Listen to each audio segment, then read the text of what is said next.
Hello and welcome to this Horrorweed video Instagram presentation.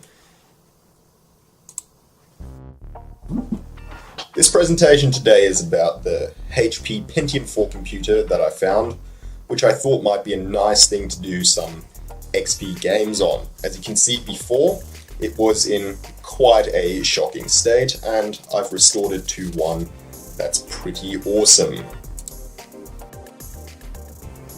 So when I first acquired this machine, it was really disgusting, with tons of dust and all sorts of really disgusting stuff on it. So the first thing to do was to thoroughly clean the machine. So first up, the power supply had to go because it was blown out and there was some stuff inside it.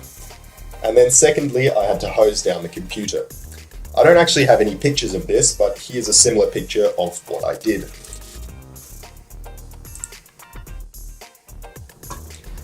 So then you can see on the left side here that I've cable tied in a new power supply because HP doesn't use standard ATX power supplies apparently. So then I installed a fresh copy of Windows XP, as you can see here, and the 3.6 GHz Pentium 4 along with a gigabyte of RAM did an extremely awesome job at running XP in a fast and usable fashion, which you can't really usually say about XP.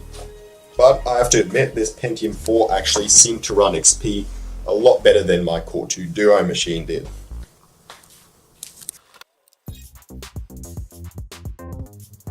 Then, of course, I tried to do some XP gaming, Age of Empires 3 namely.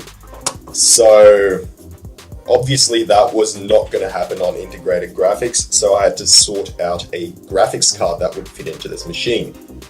So a PCIe graphics card had to come about, so I chose this WindForce, which you can see on the left here. It's a 16 megabyte card with a 128 megabyte turbo cache, which basically means that it will use your physical RAM as VRAM. So this card would be sufficient to play most XP games of the era. It's also based on an NVIDIA chipset. I'm not sure which one it is.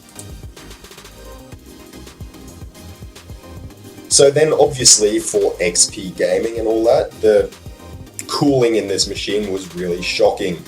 The crusty old heatsink on the left here really was not up to the job, with the CPU heating up quite a significant amount. Then on the right here you can see that I improvised on the WindForce card by simply cable tying a fan to it. This solution did sort of work, but obviously there was a cable tie in the way and it looked disgusting, so something had to be done about it. So then I took out the motherboard and did some cool rigging up of the cooling in here. So on the top here you can see I rigged it up with a Cooler Master fan, which achieved way better temps than the crusty old HP fan.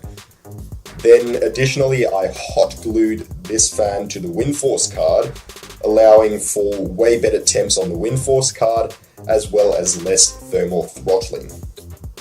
Anyways, this is when the PC build was done and Age of Empires could comfortably be played at higher resolutions.